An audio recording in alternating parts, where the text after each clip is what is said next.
Hi, and a very warm welcome to Frugalfull. My name's Lara. This is a frugal living and budgeting channel. And happy low spend January! We're 1 week in. How's it been for you? Please let us know in the comments. It would be great to hear how your frugal journey for the month of January's been going. If you're doing a low or no spend month, I hope that it's got off to a brilliant start. I can't believe we're a week in already. Week 1 of 5 is done. Hooray! So I'm doing a low spend. This is year 2 of my low spend. As I'd explained in the video I did recently about my previous year, how that went and intentions for this year, the plan of action is to particularly focus on low spend in the area of my weekly spending allowance for food. Under the food is an umbrella though, so I incorporate within that food, essential household items, so that can include things like cleaning products, toiletries, things like bin bags, or these kind of householdy things. I said cleaning products.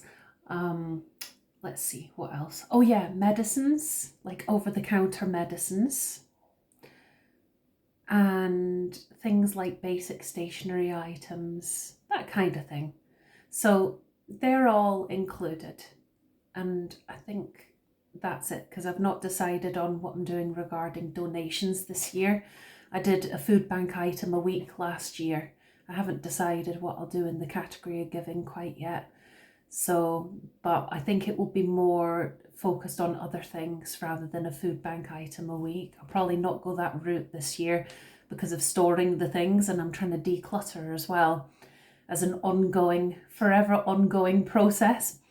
So how has week 1 gone for me? Well, first of all, just to say as well, this year I want to carry on my spending target of £25 a week maximum for that kind of loosely described food category, but it's all those other things included as well.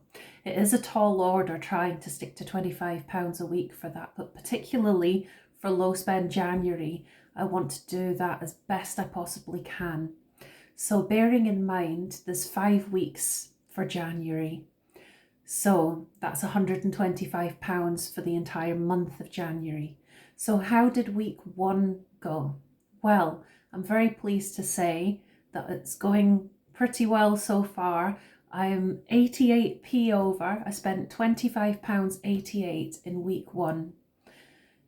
But I'm well on track because I don't envisage needing to buy a lot of things this month. So I don't really have the need to be going out to shops for the rest of the month.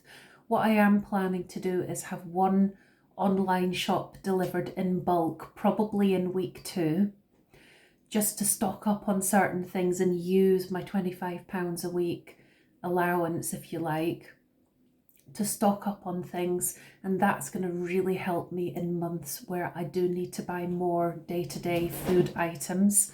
Can you hear Bella playing in the background? She's so funny.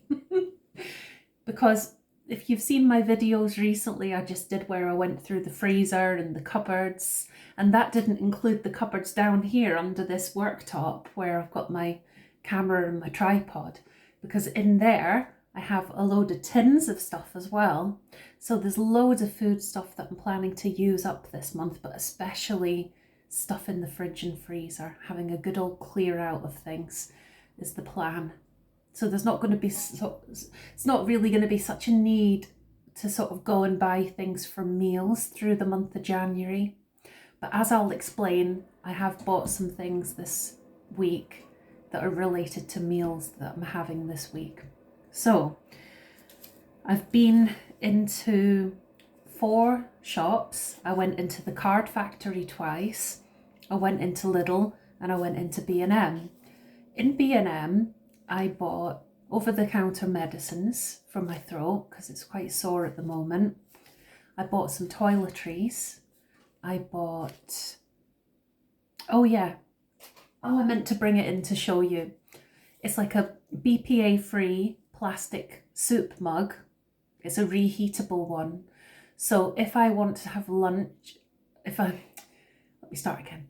If I want to have my soup for lunch, I can use that cup to heat the soup in the microwave. This is if I'm out and about. I don't have a microwave at home, but it means when I go to heat the soup up, it's not going to be overflowing and spilling and splattering everywhere. And then I can use that cup if I'm stuck to drink the soup as well. And it was only £1 as far as I remember, so it was worth it. I was chatting to somebody I know today and they actually mentioned it, and I thought, I'll go and see if I can find one, and lo and behold I did. And it was really, really handy to know about, so I appreciated that tip, because I would have soup as lunch a lot more often if it wasn't for the potential mess, and this is going to help offset that mess, so it's well worth it. And what else? So Lidl, I did end up buying oat milks in Lidl. I was going to try and just have black coffee this month and have no milk in my coffee. I lasted a day and it was just too much for me, because I really don't enjoy coffee without milk, milk without coffee. Well, yeah, that too. I just can't get on board with it at all, especially this time of year. No, it's not happening. So I did get some milks out of Lidl, some oat milks, and I also bought some food for lunches for this week, so that if I just want to prepare a quick on-the-go lunch, I'm not having to plan too far ahead of batch cooking things for lunches. I am hoping the rest of the month I can be more organised and scratch cook some stuff. But just for the sake of speed and ease this week, I wanted to make life easier for myself. So I have picked up some lunchy items.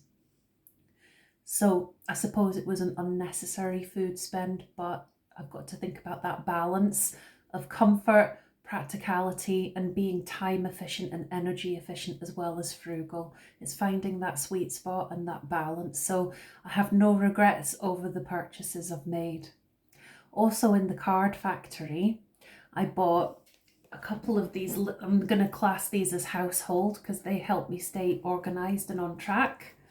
I've got a couple of these little miniature calendars. They're rather good. It's like nice and clear, but it's very portable. They come in very useful. It helps my mum and I coordinate our plans. And they were 32p each in the sale, or approximately. And I thought, that's too good to pass up. It really is. I also bought a diary, like an A5 sized diary. I also bought a calendar, because these are things that are going to make my life a lot easier, and it's more practical to use these to organise and plan for my life. And I got good deals on them because it was just beyond New Year, so they were starting to sell things off cheaper. And the other thing is a special kind of organiser planner thing. I'm not going to disclose today what it is, because I'm going to be talking about that in a video very soon. So watch this space. But what I will say is it was a bargain because it was half price.